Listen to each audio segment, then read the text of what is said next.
I'd never met Ruth Birch before, never heard of Ruth Birch. And she was this wonderful woman and would tell the story of how she started Grafton. She had a child with dyslexia, learning disability, and there was absolutely no hope of that child going to public school. And the public schools just said, we can't educate him. So Ruth, like other parents in the 1950s of children with disabilities, said, I'm going to do something about it.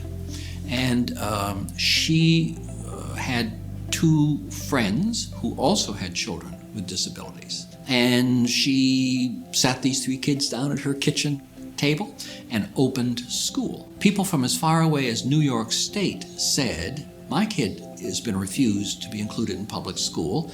Can he come to your school? Well, Ruth was of a generous nature, and she said, certainly he can.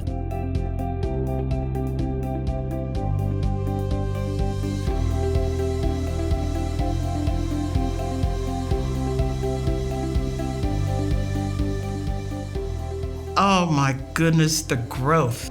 Grafton was just that one building when I arrived.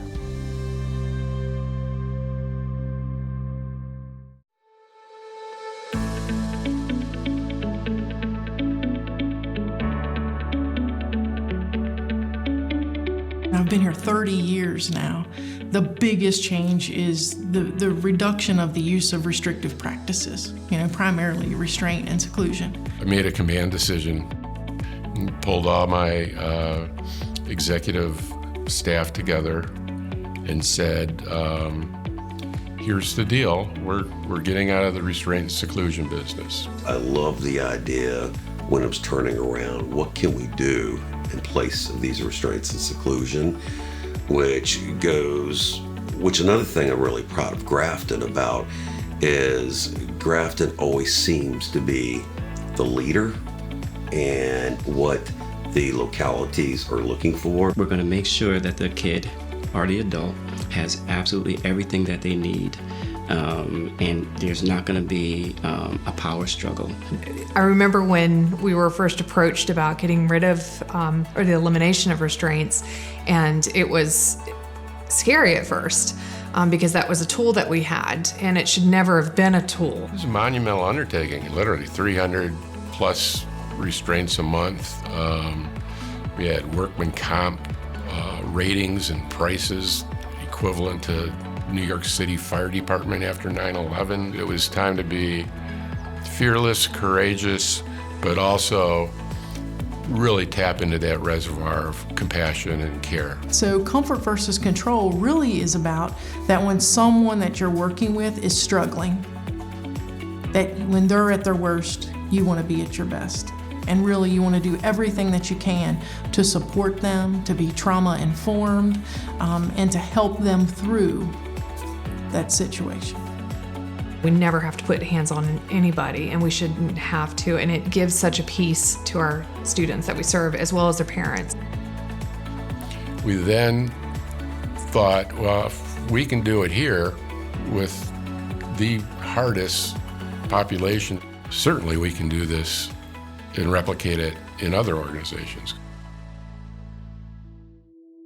Grafton has a very unique approach to measuring outcomes. Long story short, we have a patented process we call goal mastery that we developed internally that does an assessment, sets a baseline, we set a goal, and only if that goal is achieved do we can count that as a success, not simply just making progress towards that goal. And we hold ourselves accountable to not only achieving that goal, but goal mastery itself says we have to maintain that level of achievement for a particular period of time. And once it's there, what's the next one to build onto that strength? So it was a strength-based approach to giving people their lives back, quite frankly. So we went about, building a software infrastructure around that decision-making process, and that's what turned into Reboot.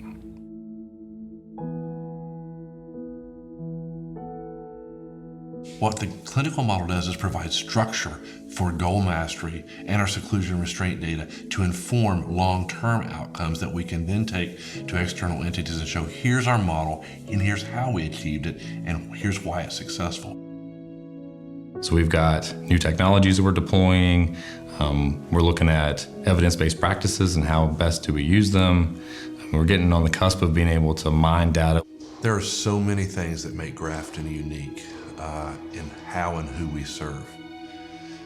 But it really all started with Ruth Birch, our founder, back in the earlier days. She very quickly recognized that you need to address a child's needs through their interests and their own strengths and build off of that.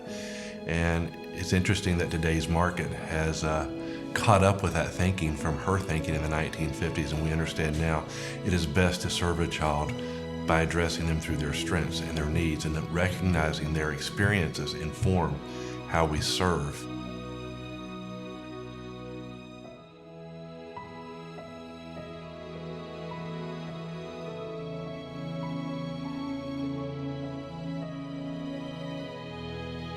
Great example of a public-private partnership that Grafton has become a part of and now has been a part of for almost 10 years is our partnership with the City of Winchester in supporting the early intervention program here in the northern Shenandoah Valley.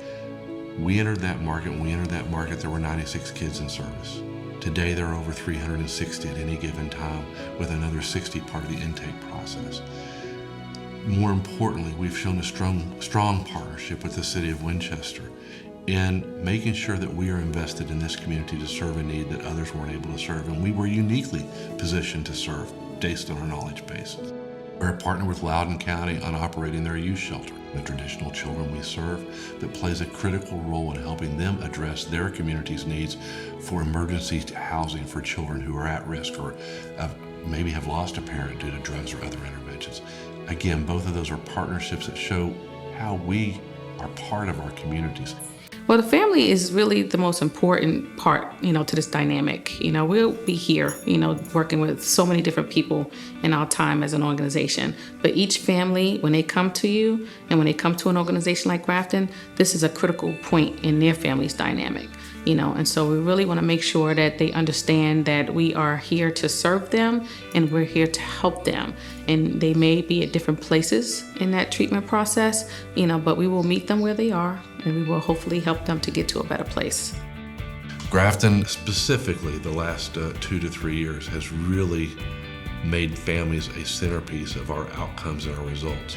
We have taken families that either were part or are still part of the Grafton service line, and we're asking them to work with us to help better our services and help better inform us about what's made their child and the results successful, and how do we utilize them to help other parents who are just entering with their child into our services.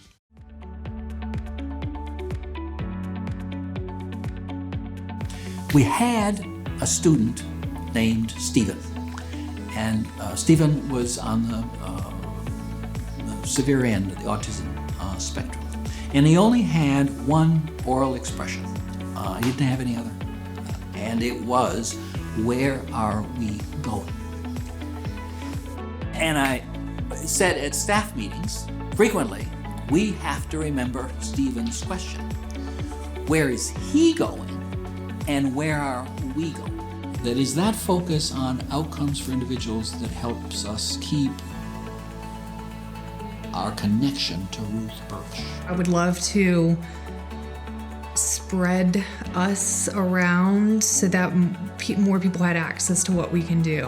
Through the idea of trauma-informed care, comfort versus control for everyone, we've really been able to flip our culture at Grafton. And that's not only been the culture for the clients, but also for the staff. And so I really wish that we can even take that up another notch. That, to the point where we're not just valuing our staff, but that we're honoring our staff.